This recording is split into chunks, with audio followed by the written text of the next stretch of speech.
She said, "Welcome home." It always feels like home when I'm here. I feel like this is my home away from home.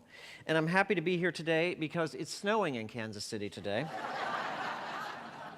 Yeah, we didn't hear about spring. It's delayed.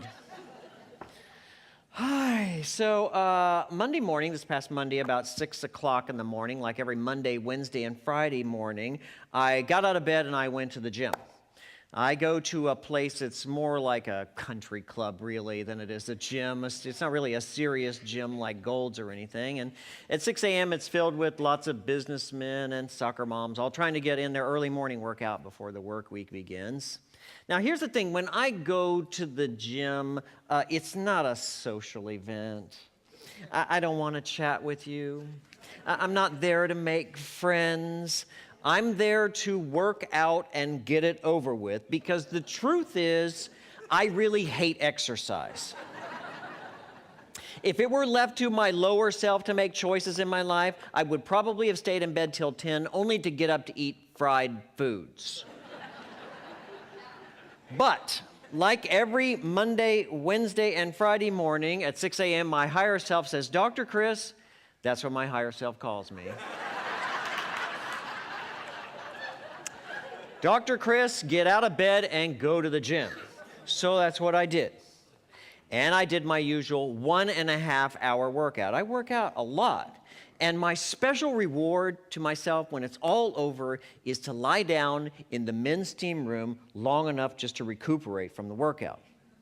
Well, on Monday morning this past week, after a really intense workout, when I went into the steam room for my relaxing reward, there was a Neanderthal in my space, hanging out on the top shelf of the steam room with a towel that was way too loosely tied around his waist. And I call him a Neanderthal because the man had more hair than a Sasquatch.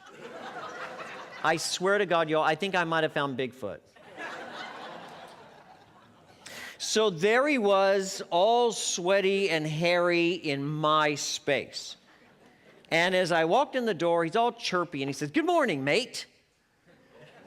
Well, needless to say, I wasn't feeling chatty. I wanted my space, and he was in it.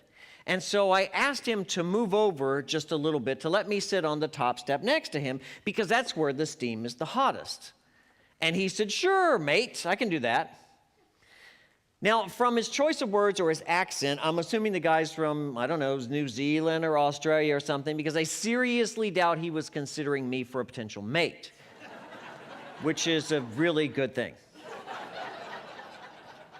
Now, the problem is he didn't move over that much, just enough to let me squeeze in next to him. Now, here's the thing. You don't know this about me, but I'm the type of guy that has large personal space requirements.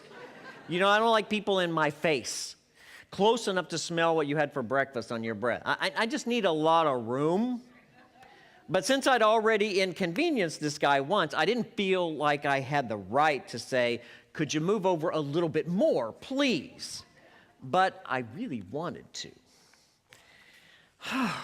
What happened next kind of grosses me out.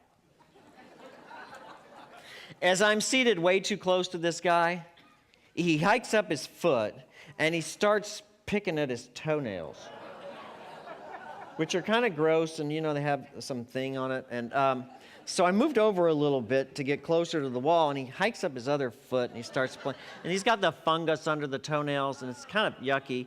And then when he's done with both feet, he starts shaking the sweat off his face, and of course it lands right on me. And you got to know, I'm a Virgo, and I like clean. I don't like that. We don't clean things, we sterilize them. And so just as I'm about to say something to this guy with his sweat all over me, just when I'm about to say something rude, he gets up, he leaves, and he says, "Good day, mate."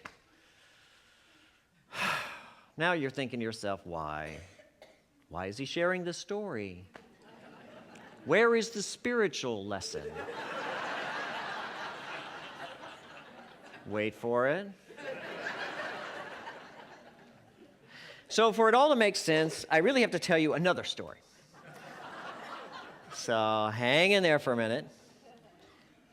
Do you know about your lizard brain? You know, technically it's called the amygdala.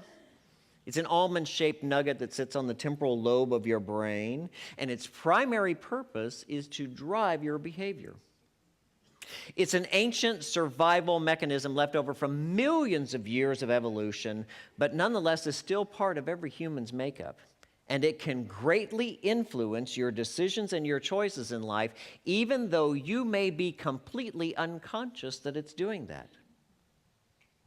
All lizards have is an amygdala. That's the composition of their entire brain. That's why it's called a lizard brain. And it guides every single thing they do instinctively just to survive in the world. Now, one scientist said, to put it simply, your lizard brain is hungry, scared, selfish, and horny.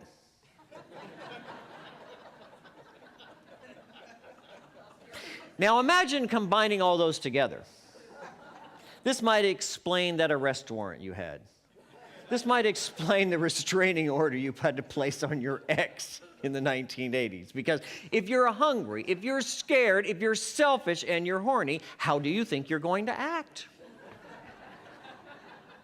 What kind of choices do you think you're going to make in life? And what kind of life do you think you're going to have as a result of those choices?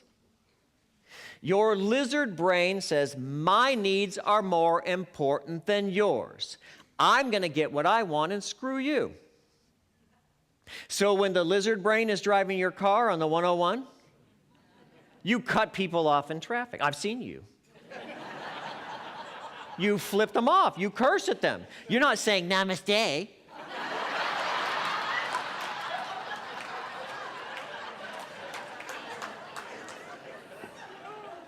When the lizard brain goes to work with you on Monday, you compete fiercely with other people. You will climb over anyone as you claw your way to the top of the corporate ladder and play all the politics.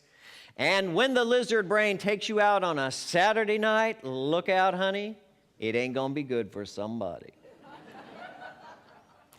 The lizard brain is not holistic. He's separate and isolated. He does not have compassion. He doesn't know what whole systems thinking is. He's just out for himself.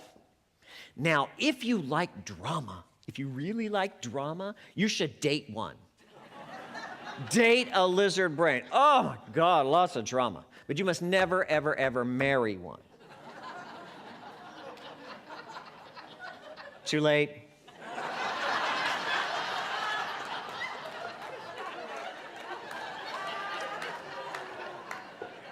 Again, you're probably asking yourself, why?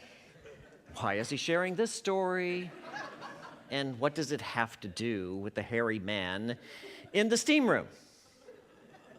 Well, let me piece it all together for you. You have a higher self and a lower self. The higher self is the lover, the dreamer, the visionary of life. The higher self has compassion. It sees the interconnectedness and the oneness of all life. It is the one that you brought here this Sunday morning to church. It's the one that greets everyone with the true, authentic namaste. The God in me, that which is sacred and holy in me, sees and touches the God in you, that which is sacred and holy. Your higher self is your spiritual self. It's that part of you that should drive your choices and guide every action you take. And notice I said should. But then there's the lizard. And we all know what he wants. He's reactive, he's aggressive, and he is totally self-absorbed. He represents your lower self. And the choices that he makes will always get you into trouble. Always, every single time. Now, you can call it what you will. You can say it's all about evolution. You can say it's the contradiction of this whole pure and perfect spiritual being, as one poet said, trapped inside this dying animal body. But whatever you call it, it is still part of you. It's still part of your nature, every single one of you, and that means you're going to have to deal with it. So with every single choice that you make, with every single person that you encounter in this life, you will be driven either by your higher self or your lower self. Now, obviously, when I was in the steam room, I was using my lizard brain. That guy was in my space. I didn't care what he wanted. I didn't care about his comfort. I wanted my own comfort. I just wanted him to get out of my way. Now, here's the good news. Through lots of my own personal trial and error and getting myself into a great deal of trouble over the years, I have learned to keep my lizard's mouth shut. So I didn't say anything to him, even though I really wanted to. You know, sometimes the best response is no response at all. Have you learned that yet? Sometimes the most loving thing you can do, is to say nothing and do nothing. Remember that. It is good advice when you're with your family.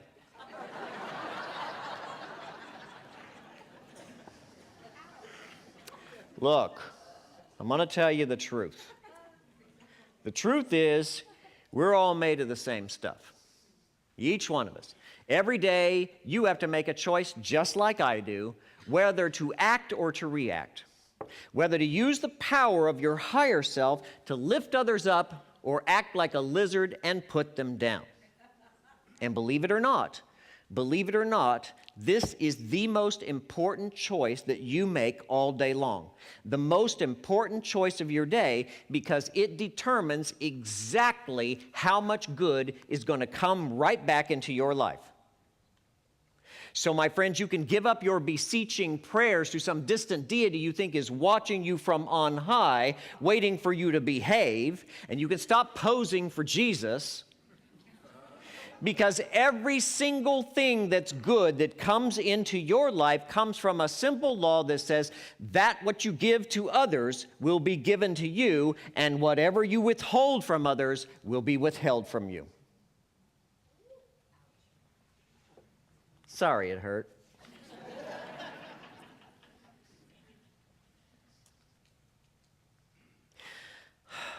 When I was a kid, I used to go to the movies a lot. They were my way of escaping an unhappy family life. Because, you know, I was raised by baboons in the forest. Well, they had better parenting skills, so I just went there. And I would throw myself into the adventure and mystery of other worlds at the movies. I particularly liked science fiction films. I was really fascinated with the future. Maybe because the present wasn't all so great in my life. And of course, this was way back in the day when you could still smoke in theaters. Do you remember that? Absolutely unheard of today. But when I was a kid, people smoked in the theaters. And I used to watch how that smoke created a blue haze that would linger in the light. You know, the light that came from the projector's booth in the back of the theater? Now, this is way back before digital technology, when the movies were on actual film that, ran through a projector and some great big light shined it onto a screen. And for some reason, unknown to me then, but seems kind of clear now, I would follow that light all the way back to the square window that it came from the projector's booth in the back of the theater. And I thought about how the entire movie and all of the drama that was unfolding on the screen came from literally thousands of tiny little images that were force-fed through a projector that were adding light and color and motion and movement to them. And so now you're thinking, okay, he was a weird child, strange, unusual. I mean, most kids are watching the movie, and I'm looking back at the square light that's projecting it. What's that all about? It was reported in the news a few weeks ago that scientists have a new theory on how the universe is actually held together. The theory is none of what you see is real. There is no such thing as solid matter. It only appears so because we are all in agreement that it does. Every single thing in life, in the universe, is a holographic projection. Everything that appears real, all the billions of planets, the trillions of stars, the galaxies, the supernovas, the black holes, are just like that movie screen that I was watching as a kid. They were images being reflected on a screen by some great big light, except in this case, the imagery is all three-dimensional, and the projector is God. 20th century poet and playwright Eden Philpott said, "The universe is full of magical things, patiently waiting for our wits to grow sharper." Maybe everything that appears to have hurt you so deeply isn't real. Maybe all the hardships that you have gone through are just a storyline, a drama that unfolds to serve some greater purpose for your soul. What if all the big dramatic things that have scared the hell out of you, that have brought you down to your knees, what if all those things, the death of somebody you loved greatly, the loss of some job, the diagnosis of some life-threatening illness, what if none of it's real and you have absolutely nothing to fear? What if they're just tiny little images being projected onto some hologram that you call your life? And I wonder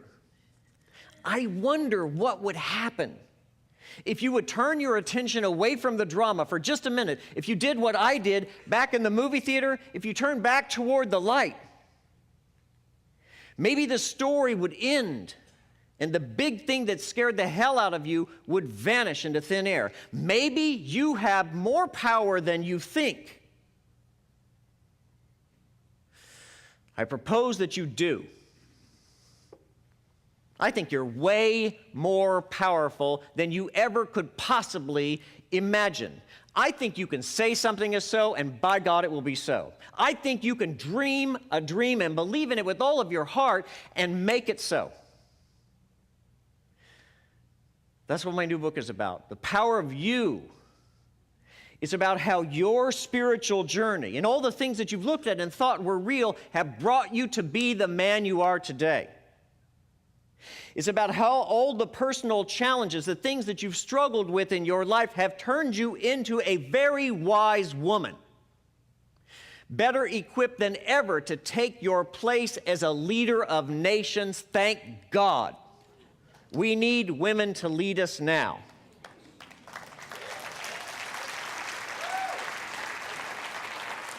Men, I need you to go sit down and shut up for 100 years. I'll come back and let you know when you can get up.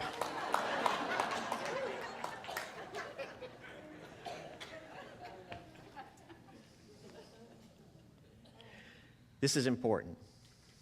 Never before in all of human history on this planet has the time span between ideation and manifestation been so short. We are living in a time of vast opportunities, a new era of creativity. I don't know whether you know this or not, but the information age is over. It failed to bring us enlightenment. More information does not necessarily convert to greater wisdom.